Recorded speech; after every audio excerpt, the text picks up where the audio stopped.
He's Howard Eibach, a former copywriter and creative director and the author of 2 books on the creative brief. And he's Henry Gomez, an ad agency strategist with coming up on 28 years of experience in the ad agency world.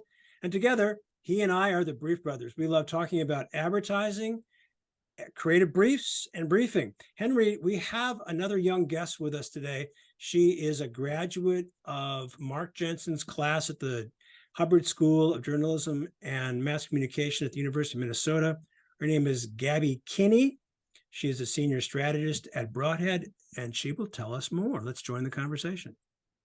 And our guest today is Gabi Kinney. She is a senior strategist at Broadhead in Minneapolis, and she came to my attention actually, because she is a fairly recent graduate of the Hubbard School of Journalism and Mass Communications, where our friend Mark Jensen teaches, and she has returned on at least a number of occasions to speak to the class. And it's piqued our curiosity and our interest because, you know, Henry, we love to talk to students, and we are now adding as a feature to the Brief Brothers, recent graduates and how their careers are unfolding.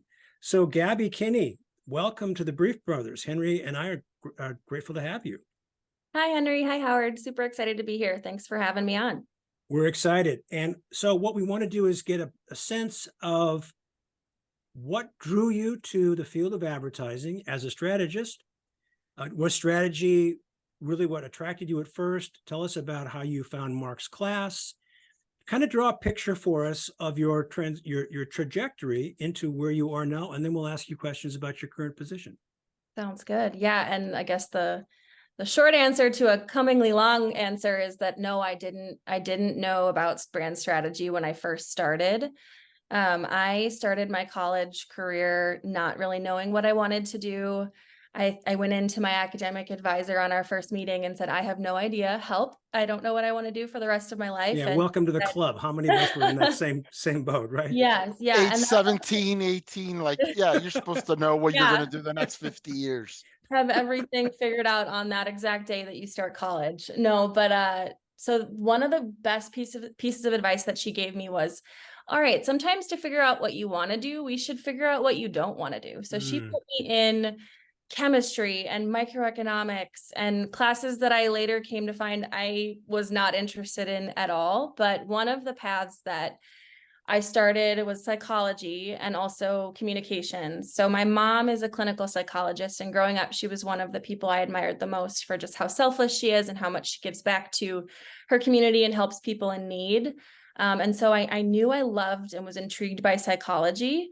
What I wasn't super passionate about was the parts of psychology that she does with like direct patient care. I knew that's something that I really admire, but it just didn't feel like me. And I wanted something where I could still be dealing with human behavior, but from more a business perspective. So I took a few classes in psychology and really liked it. And I had a girl on my floor freshman year, and she said, I'm doing StratCom for a major. I was like, StratCom, strategic communications, what's that? And she's like, yeah, it's over in the J school. I'm like, stop using all these acronyms. I have no idea what you're talking about. Journalism school. So I was like, oh, maybe I should take a class over there. And so I took Introduction to Mass Communications and thought it was really interesting. And I have an aunt, the second woman that I admire the most. She's a creative director in the Twin Cities too. And I remember just always looking up to how creative she was. And she was writing campaigns and always had cool commercials where she was the one behind all the cool words. And so I kind of built a path from my 2 most admired women in my life, my aunt and my mom, and was came to realize that psychology is a very useful skill in advertising. And I used that to my advantage as I went through classes and just my interest in how people think and how people think and how that influences how they act and do things. My favorite class was, I think it was called like Psychology and Advertising. And the whole class, I was just the front row, super just like every time they'd ask a question, my hand would be raised. I was super engaged. And that's when I knew like, okay, I need to find some kind of job that lets me do both of these things. Initially, like Tyrese, another guest on this show, I wanted to be a creative, and I thought that's the path I wanted to go down. But I did some informationals and found that brand strategy lets you still have an influence on the creative parts of the campaign, but you don't have to actually be executing any of the copywriting or designing or that sort of thing. And so I think it kind of just fell in my lap after informationals and testing things out when I started interning at Broadhead, which is a full service agency in the Twin Cities. I started there as a digital intern and moved into the production department for a bit and was an account manager. Still didn't know what I wanted to do even after graduating college, but I was really thankful they let me kind of jump around and see what fit and what didn't fit. And a job opened up in brand strategy, and I was like, that's exactly the parts of all of these roles that I've enjoyed, is the thinking about people and what motivates them, and putting yourself in the shoes of a farmer in South Dakota, or a doctor that works in a hospital in Chicago, and all these different types of people that I've had to learn about and become really smart about, interview and kind of incorporate their mindset into advertising strategy. Well, I think your disdain, you said earlier on in your answer, your disdain for this lingo like Stratcom and J School. It's like, come on, talk to me in English. Speaks volumes, because we talk regularly about keeping the creative brief real with conversational language. So that was a clue right there for me that you're going to be a good fit in brand strategy. You mentioned something that I'm curious about. Maybe I heard of it and forgot, or in my old age, but informationals, what is that? Is that like a... Oh, I know what that is. I used to do that all the time. You go on, Gabi, you tell us. Yeah, well, it starts off as cold calling and trying to get your foot in the door with folks to talk to them. And it's basically like a networking call where you can ask questions. And I had one the other day on the flip side where I was kind of providing answers to a student that asked me some questions on what it's like to be a brand strategist. So I was utilizing that. I probably was doing 1 or 2 a week just to really figure out, like, do I want to go client side? Do I want to go agency side? What positions sound interesting? So I was asking, or even like work-life balance, what sorts of agencies or cultures should I be looking for? And you kind of can just ask whatever and make a connection. So Henry, who are you most likely to accept a meeting invite from? Someone who calls you and asks you for a job, or someone who calls you and asks you for advice? Someone who calls and asks for advice. That's what an informational is. Mm-hmm. Yeah. No, I get it. And I'm definitely a lot more likely than a vendor. I get 50 million emails a day. Everybody loves to give advice. So if you call them and say, I'm stuck, I'm not People sure are what flattered to do. when you ask them for advice. And then they remember you because you follow up with a nice thank you note, and maybe you stay in touch and say, I'm looking for a job. Can you put the word out? Blah, blah, blah. And all of a sudden, especially if you ask good questions and you seem bright and you seem go-getterish. Yeah. One of the things that I used to do too is talk a little personal, like ask them about work, but also ask them, like, are you traveling anywhere cool in the next month? And then can I go with you? Yes. Yeah. Can I go with you? One woman I talked to at Target, she said, yeah, I'm going to Italy in a few weeks. And so I emailed her probably a month later, hey, how was Italy? Keep that connection fresh, even if it's not work related, because then I never applied for a job at Target. But if I did, maybe she'd remember, oh, that's But who knows, someday you might be pitching Target and she might be the person on the other end of the RFP. It's a very small industry. We're going to have to stay in touch with Gabi, Henry, because in about 3 years, she's going to be CEO somewhere. We're going to say, or chief operating officer. So 2 things you said really resonated with me. And the first was about kind of brand planning being like an intersection of psychology and the ad business and business, right? And I think that's true. I think it's beyond psychology. There's some anthropology involved. There's some sociology involved. There's all kinds of like behavioral economics involved. So all of that really appealed to me and like kind of my intellectual side. Which kind of leads me to the other thing that resonated with me was when I first got my first agency job, my agency didn't have a strategy department. And I was like, when there would be a vacancy, they'd plug me in, and I worked in different departments and trying to find the fit until eventually I basically created the account planning, which we now call strategy practice at our small agency back then. But that kind of kicking around like until you find exactly where you fit. Like I knew account service wasn't for me. Like that. I have all the respect in the world for good account people. It's a hard job. It's an important job. But it wasn't for me. I'm not a negotiator. I'm not I'm not a follow-up detail guy. I'm more of like a big picture, show me a problem and I'll come up with some ideas on how to solve that Yeah. problem. So I think a lot of people kind of luck into strategy, Mhm. or they're exposed to it by chance, and then they kind of gravitate toward. Or I've seen creatives that aren't unfulfilled as creatives, but they're really strategic and they make the jump to strategy. I, Yeah. Howard and I talk all the time, and he says, well, I'm a creative. I'm a creative. I'm like, yeah, but Howard, you've written 2 books about the creative brief. What you don't understand is, given the right situation, you might have made the jump into strategy because you were Mhm. the one asking a lot of questions that nobody else was asking. So To the um, annoyance of everyone, but you know.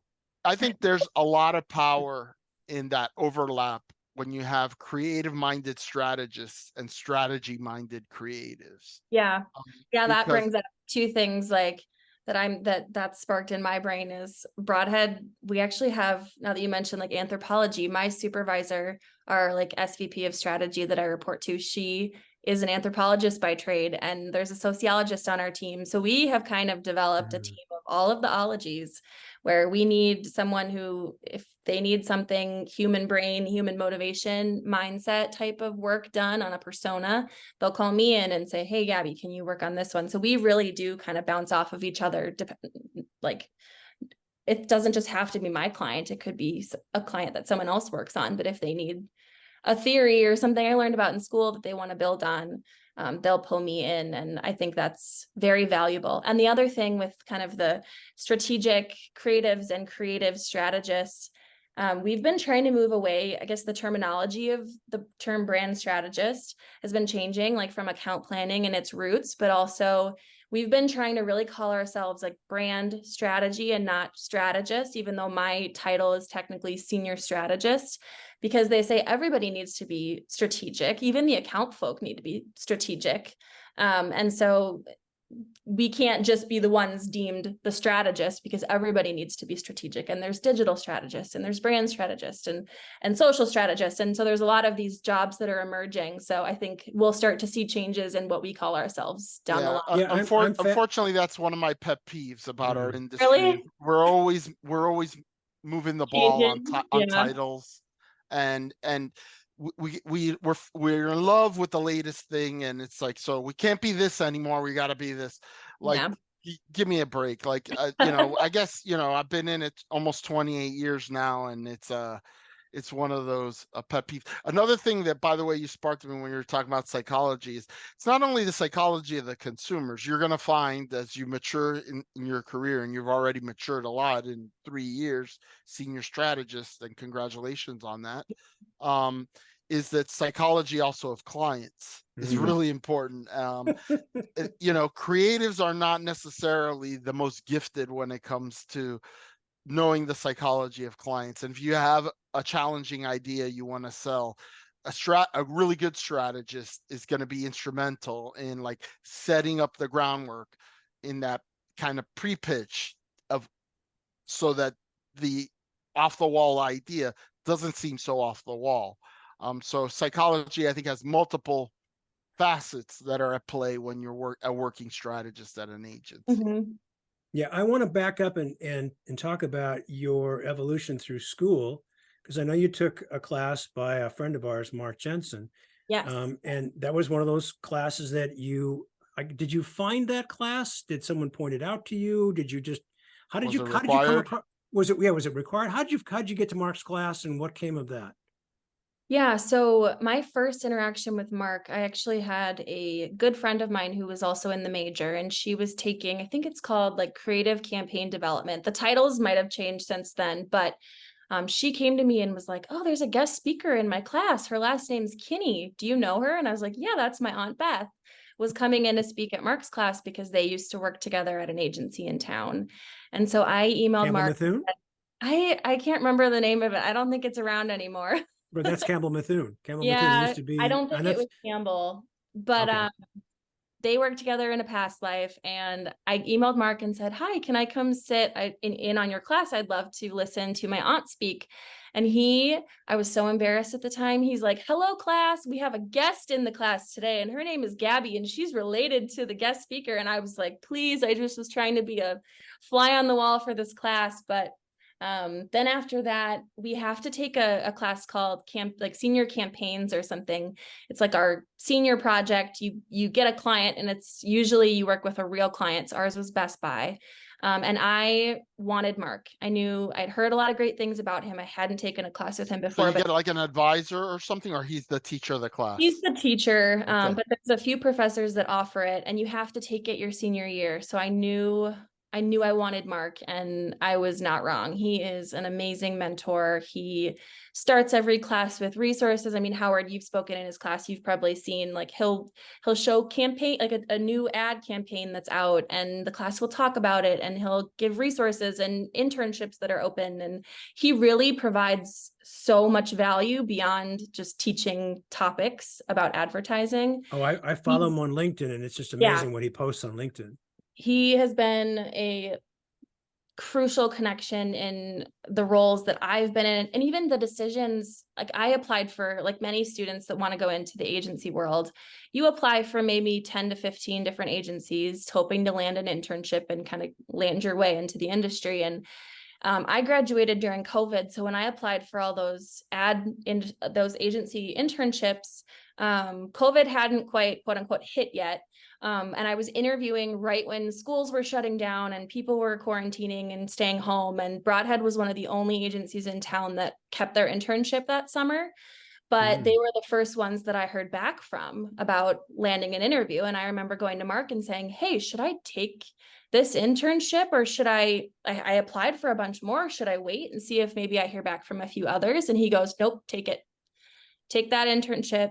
You can always navigate down the road if you get an offer from another one, but take this one. And I think that's probably what I would have done. But to have that little kick from someone to say, nope, take this one. This is congratulations. Like, you made it into an agency. You should take it. And we don't know what's going to happen with COVID. He was a really crucial part in that. And also, once I was in, but not in the right home of brand strategy, he also helped me make connections and chat with people and almost like garner the confidence to be able to tell my supervisor at the time, like, hey, I really want to be in brand strategy, and here's why. And can I help you if there's a competitive report you need help on, or a brief that you need a second set of eyes on? Like, he gave me some tools even for how to move once you're in, or once you've landed it. So he's been a really crucial part. If I had to do it over again, if I had the opportunity to do it over again, I shared your commitment to doing, informationals, and I did that. But what I could have done better was to ask to have a Mark in my life. Yeah.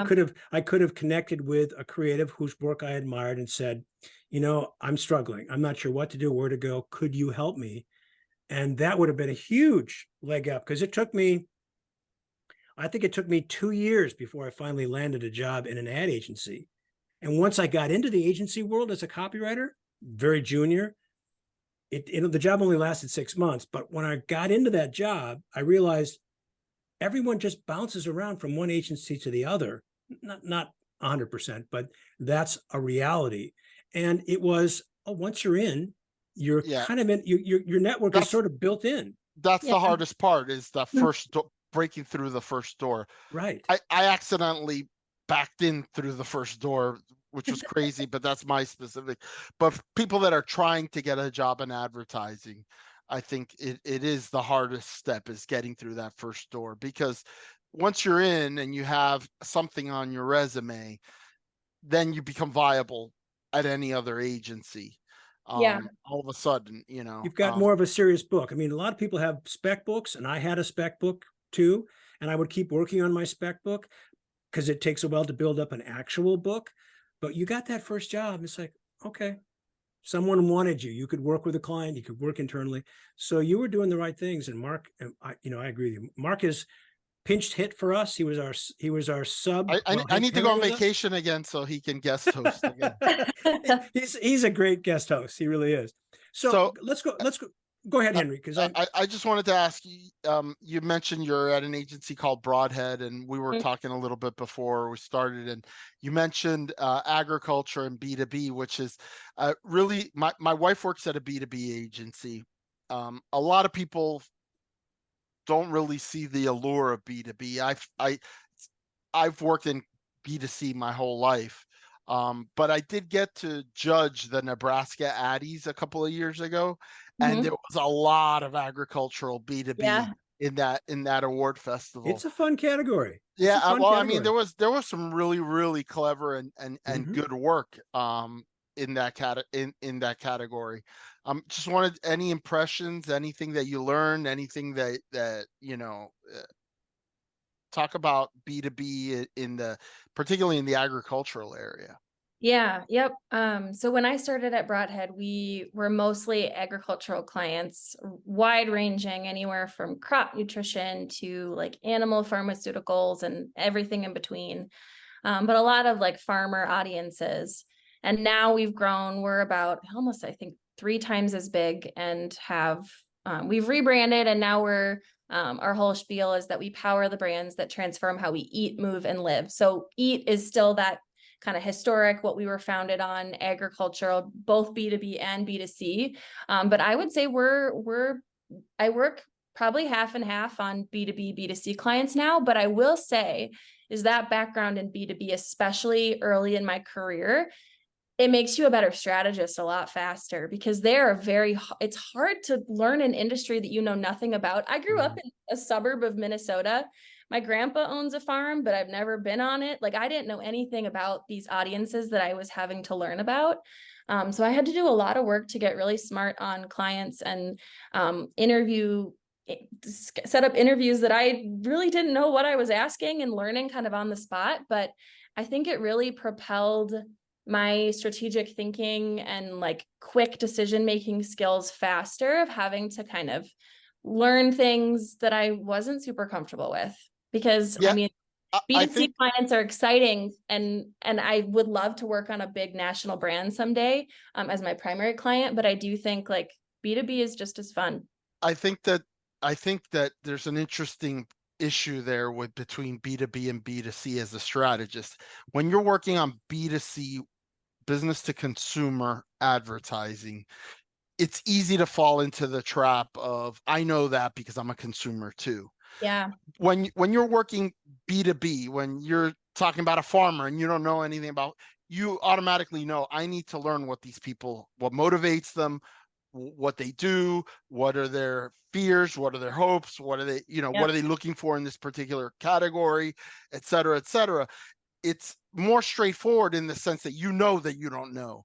I think that's one of the big traps for strategists just generally in the business to consumer world, is thinking, I know it because I'm a consumer. I'm 21 years old. I'm a college graduate. I know it all. And therefore I know, fast fashion. I know fast food. I know this. And you need to get deep into it, and you have to. So I think there's I think it teaches you to really know your target audience. And we talk a lot about target audience in the context of a brief, because the creatives know even less about the target audience than you do as a strategist. It's up to you to kind of communicate to them, this is what these people are like. This is what they, this is what they're looking for. This is what they care about. And from the weeks of research I've done, here are the most important things that you need to factor. Exactly. Yeah. So I want to ask you a question here, Gabi, because this is something I encounter from time to time, actually more often than that, when I do my workshops around the country. And that is when I encounter a client, or I teach for the ANA, the Association of National Advertisers. I'm on their faculty. And many of our members they split between B2B and B2C, but some are highly focused on B2B. And I encounter marketers in these environments who are convinced, to the point of not listening to me, that a B2B brief is different from a B2C brief. And I try to show them that that's not the case. What is your view on that topic? I guess if I picked out a brief that I've written for a B2C client and a B2B client, like it's in the same, we have the same ingredients, you have the same things that you need to think through. I don't think they're that different. I agree with you. I think you need a target audience that you understand an insight about them and a big idea or a single-minded proposition that kind of structures and gives kind of the one thing that the campaign should follow. I think you do the same exercise. And to your point, Henry, like if you, for some of the B2C clients that I've worked on, I could have taken the easy route and just said, well, I eat guacamole, so I'm not gonna look super deep into the insights about guacamole eaters because I'm a guacamole eater. But I think the interesting thing that I found with our B2B audiences are a lot smaller. So sometimes not that it's easier to form a generalization or find that insight about what makes up a majority of that group, but it can be a little bit easier of finding that commonality between them of something. It's a lot of the times a little more hidden because you're starting from a point of -10 instead of knowing a little bit about that audience already. But yeah, I would agree. I don't think that they're all that different. The briefs are pretty similar in terms of how you go about writing them. And I would argue, Howard, to your point, I think clients that are so entrenched in that kind of idea, oh, B2B is different, they're the clients that aren't not generating great creative work. And having judged those addies where I saw some really great B2B work, really creative, and I saw some that was just run of the mill that wasn't going to win an award. You know, I think the more you treat it like B2C, the more upside there is in B2B, because what are we talking about? We're talking about a human insight, about moving emotion, about, you said it, a big idea that's related to that human insight. At the end, we're all humans, whether have our farmer hat on or our, what do they call the guys that buy the paper clips in the companies, the procurement guy. That procurement guy has, things that he's trying to accomplish. Absolutely. And things that he's trying to avoid. And so, yeah. Well, next time I do it, treat them like the real humans they are. Next time I do a workshop with a B2B client, Henry, I'm going to quote you. I said, what's Henry says, if you're asking these kind of questions, you're getting sucky advertising. So if you don't, I'm sure exactly. Exactly. I mean, I've also worked on projects where you have both B2B and B2C, where I'm considering, okay, we have to get a certain product sold into another business that then sells it to their consumers, but we also have to factor in their end consumer in our messaging and what will resonate. So almost these like trickle down effects for some of those like B2B, B2C briefs where it's like, well, also, like, for example, if we're targeting nurses, like nurses are also consumers. And so we've done some projects where it's like, okay, what do they do in their personal life? Because we can hit a B2B audience when they're deciding to purchase something for work, but there's also plenty of places that they are when they kind of turn their nurse hat off and they're at home on the couch scrolling social media. And maybe they're not looking for work content then, but it's still important. Consider them as. And you're right, because if you look at a brand and a brand is being sold, let's say through a third party to an end consumer, right? That brand, we're trying to create meaning for the end consumer, but then the trick is to that intermediary say, this is what it means to the end consumer, which it means that it must mean X to you because that's what the consumer's looking for. So there's kind of a selling along the way of, this is why people are going to buy this from you. So I think that there's a nice, when you have that opportunity to work in both channels for the same brand, it gives you kind of a holistic, like I work on the Ford Motor Company account, and we're selling to end consumers, right? We're selling the brand and the vehicles to end consumers, but along the way, there's a dealer involved, right? So it's important for the dealer to know how this vehicle is positioned, how they can expect so that they're giving the same dealer experience and selling points that we as a brand at that level are providing to consumers. Yeah. So Gabi, let's go back to your career trajectory, because before we hit record, you were saying that when you landed your internship at Broadhead, and then I guess you got the offer fairly quickly after that because you were doing such a wonderful job. You've bounced around within a couple of departments before you landed into strategy. Tell us about how that all worked. How did that unfold? Yeah, so when I started, I was in the digital department. So I was doing a lot of, I actually was kind of a nerdy kid and wanted to figure out how websites were made when I was 10. So I looked at the page source and I wouldn't say taught myself HTML, but I could build like very basic websites just from like looking at, okay, what's the code and how are websites on the internet built? And so I used that to my advantage when I was applying for internships. I was thinking to myself, okay, all of us applying for these internships have a strategic communications or advertising degree. We all have internships. We all probably got decent grades, yada, yada, yada. There's a lot that we have in common. And how do you differentiate yourself on a resume or a one-page cover letter and then an interview? And so for me, it was applying for internships where I knew maybe that's not where I wanted to stay, but I knew I had a leg up because of my weird, nerdy 10-year-old self that taught myself how to code websites. And so when I saw a digital internship, I thought I could be interested in this. I'll see. So that's what I applied for at Broadhead and landed that one, probably because of the nerdy 10-year-old hobby. But learned quickly, it wasn't exactly what I wanted to do. I thought it was interesting, but there was still something that was missing. And so I would set up informationals within Broadhead with folks in different departments and just figure out, hey, there's that word informational again. Like what do you do day to day and how can I in the digital department support you and what you do? And if there's anything that you need help on, let me help you. I'd love to learn about PR or social or strategy. And so my current supervisor, Emily Hitch, she is a big name in the Twin Cities. She's one of the smartest people I know. And she would give me projects of just when she was slammed and needed help on something. And so I became close with her through that and kind of showed my chops when I was still in a different position.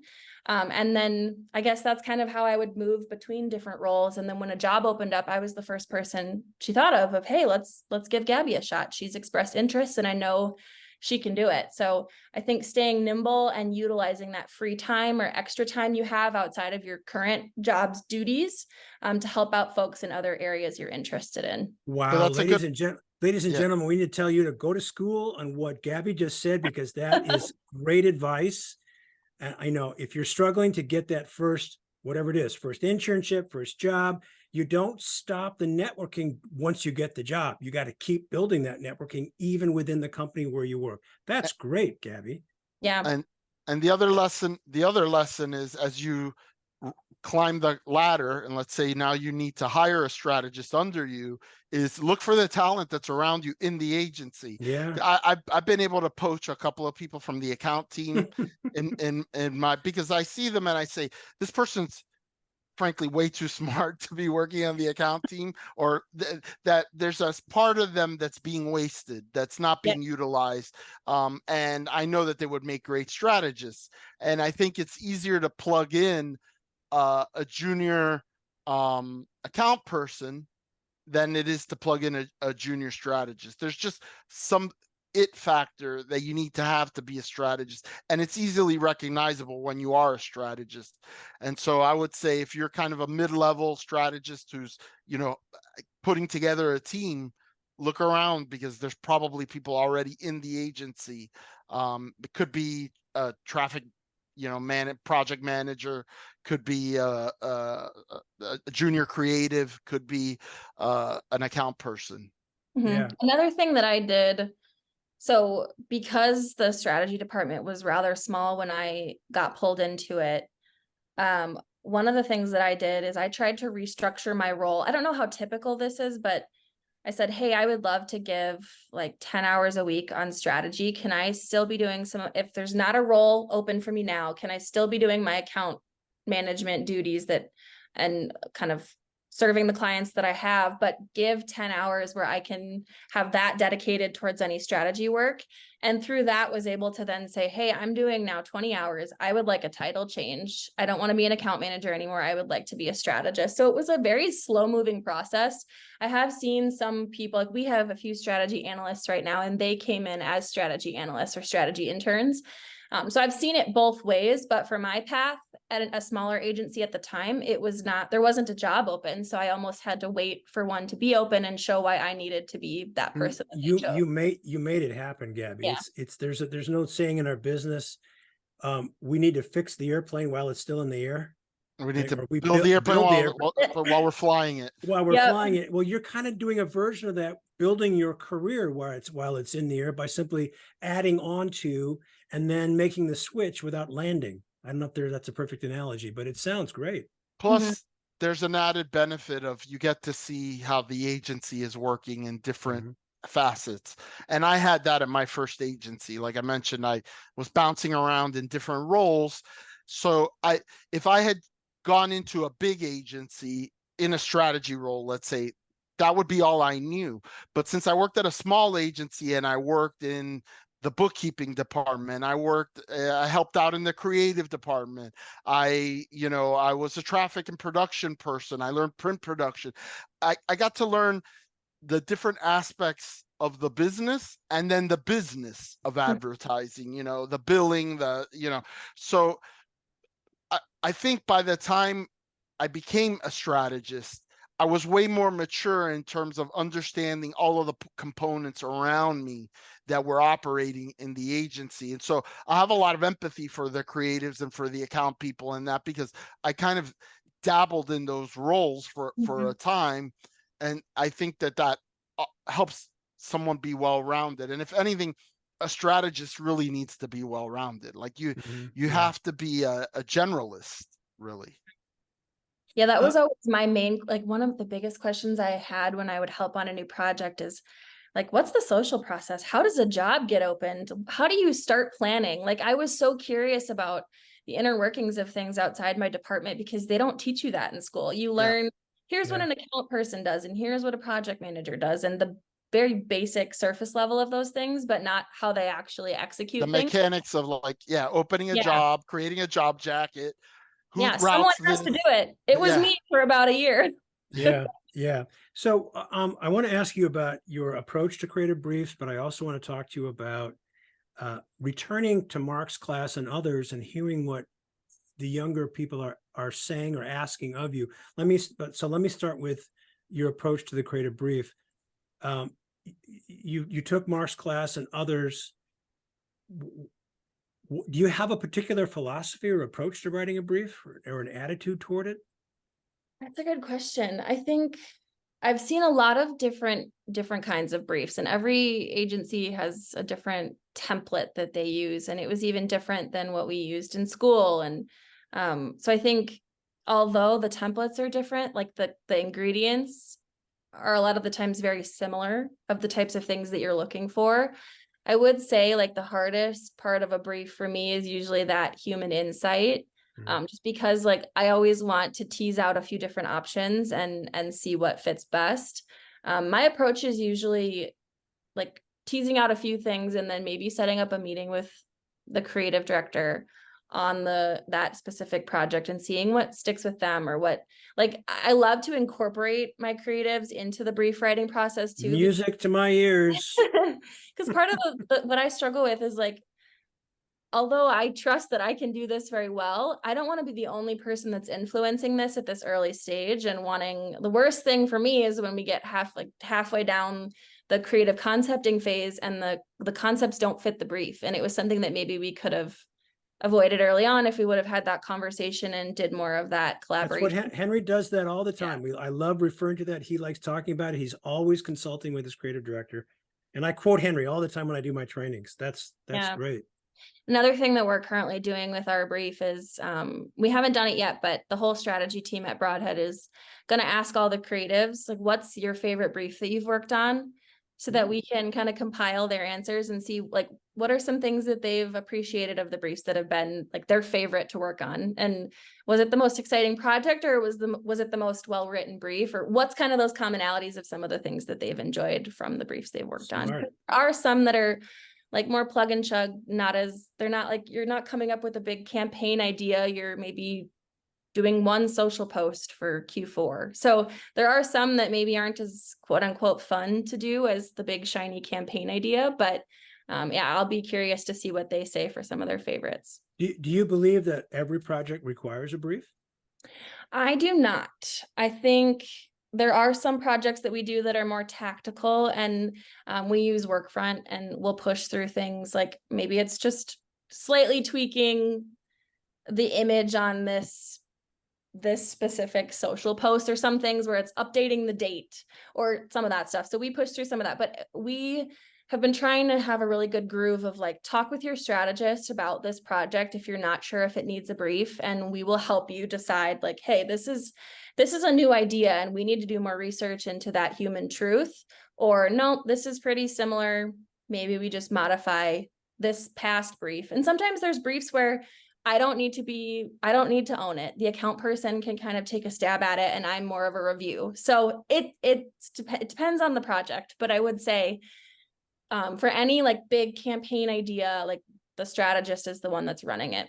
But when there's already an existing big campaign idea and it's running and it's successful, I think that's also one of the places you don't like, I can imagine working at the agency that was doing Most Interesting Man in the World back in the day, right? Yeah. And saying, guys, we need a fresh crop of creative. For everybody working on that account knew the campaign. They knew that was a campaign that was so well defined in the consumer's mind. It had to be well defined in the creative's mind. So it's not about trying to dig for a new insight or what. You've already found the winning idea. We're going to keep on riding this horse until it can't run anymore. So I do think that it just depends. It's on a case by case basis based on, you know, what you're trying to achieve. And you're right, there's tactical things that don't require a full-on creative brief, because frankly the idea isn't going to be that creative, right? Like it's going to fulfill some need, but it's probably not going to be anything earth-shattering, especially if it's within the confines of a well-defined brand already. Yeah. So Agreed. were you surprised when you were invited back to talk to Mark's class or maybe another class? Did you have a kind of an idea in your head what kind of questions you'd encounter, and did the questions you get match what you expected, or were you surprised? That's a good Both. question. They're always different. This last time, so I speak in kind of a triad. It's me, Tyrese, who was on a few weeks ago, and another strategist in the Twin Cities. Her name's Saskia. And Mark asked us back. It's been about 4 semesters now that we've spoken. And he loves just the dynamic between us. I think it's because we all work at different agencies and they are very different. They are both very B2C focused. I kind of bring that B2B element in there, but also just the types of projects that we're working on. Like Tyrese, for example, is like very, he's in like big commercials, and I've never actually worked on a commercial. I do like some of the smaller stuff, especially with B2B, like they're not going to do a big TV spot. And so I do a lot of like persona work and like brand frameworks, and even implementing like, how does sustainability fit within your organization, and facilitating workshops and consulting with clients and that sort of thing. So we just really complement each other on the different types of advertising that we do. But this time I got a question that was very, I wasn't expecting it. They asked like, okay, we have a lot of senior strategists up here and you guys are very young. How did you get there so fast? And that was one of the questions. And it really caught us off guard, because I think as people, like we love talking about ourselves. Humans do. It's just part of our nature, but you don't like bragging, especially in front of a class of students that are staring at you bright-eyed and bushy-tailed. So we had to think about it for a second, like, how did we get there? And we tried to just give a few of the things that we did that we thought got us there, but you also don't know. Like, I don't really know the conversations that happen behind closed doors of people, of why I should be senior strategist at age 25, almost 26. But I think the key there is just do as much as you can and always be raising your hand when you have time. And it's kind of like being a yes and person, learning how to like protect your boundaries, and also just being super curious and willing to jump in on anything. I think that's the answer that I gave, of just how you can progress. It's a good answer. And it reminded me, Henry and I have talked about this before. I had my first advertising job at the age of 30, junior copywriter 30, because I didn't know what it was. And Henry was probably, I don't know how old you were, but you were not 25 or 26. If I recall. When I started at the first agency, it was in 96. So I was 26 years old when I started. And by the time I started in strategy, I was close to 30. Yeah. Well, it's not uncommon for people to take a while to figure out what they want to do when they grow up, so to speak. Okay. Well, without I don't want to put you too much on the spot, but I'm going to put you on the spot anyway. Cool. Where do you see yourself in 3 or 4 or 5 years? Oh, that's a good question. I do really love where I'm at, the team that I'm on now. I think like the job, the like how much you're making and your benefits and all that stuff, like it's important to consider. But the thing that I think would make me leave somewhere is if I wasn't learning anymore, or I wasn't getting new projects or like almost just being entrusted with more. Like one of the things I've really valued about Broadhead is from day one as an intern, I was being asked to present in client presentations. Like week 2, I was presenting my work that I did on a competitive report for a client. Like since the beginning, they have known like, hey, we think you have the chops. Here's the opportunity to prove it. And there's just something about that where I've progressed fast, I think because of that, because I've been given this confidence that, hey, age doesn't really matter with this stuff. Like you can. That's a reflection on them, but it's also a reflection on you. Yeah. Because I don't know that in most agencies or any agency, yeah, they might throw the ball to a young person without knowing what's going to happen. But I think generally they're going to throw the ball saying, from everything I see, this person looks like they can handle it. And so that's why they're doing it. Because I did an interview today with a University of Florida student who's for class, he had to interview an advertising person. I don't know if it technically classifies as an informational, but it sounded a lot like it. And one of the things that, we were talking about, he's like, would you have advice? And I said, yeah, I mean, what would you tell a young said, listen, it can be very shitty in the first couple of years. You're going to be overworked, underpaid, and that's because you don't know anything. And there's a lot of people in this business that have the right degree, the right background, and they don't get it. Like this is a business, you either get it instantly or you don't get it instantly, and you'll never get it. And like there are a lot of people that are qualified and don't get it. There's a lot of people like me who have, my degree was in economics. I just backdoored into an ad agency, but somehow it did kind of click with me. So I think they recognized in you somebody, oh, this person gets it. And so maybe she'll need some help, but she'll be able to do this, or, and which I think is another good piece of advice is don't be afraid to ask for help. Like if you honestly don't know, be able to ask for help, but you don't seem very shy. No, you seem like you're. I'm an introvert. I was a very shy kid, and so quickly, like I learned, and professors told me to make it in advertising, you cannot be shy. Yeah. And so it's out of my comfort zone for sure. But I had this conversation with my wife the other day.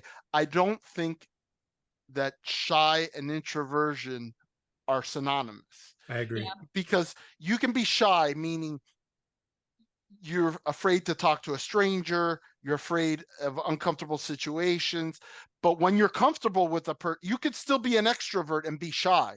You could be somebody who likes the company of others, but you have to be comfortable with the other person. And that's the way I classify my wife. She won't like make small talk with somebody sitting next to her at the ballpark or at a bar. I do. But when she knows you among her family, friends, whatever, coworkers, she's very gregarious and outgoing. So I don't know that those two things, but you do have to to make it, you do have to put yourself out there. I think you should pat your 10-year-old self on the back, because that young girl, I think, has blossomed into an amazing professional. And Henry and I look forward to coming back to you in a year, 3 years, 5 years, and seeing where you are. That's one of the parts of this series that we look forward to checking in on you. So Gabi Kinney, senior strategist at Broadhead in Minneapolis, thank you for joining Henry and me on the Brief Brothers. Thank you both. It's been a pleasure. Good stuff, Henry.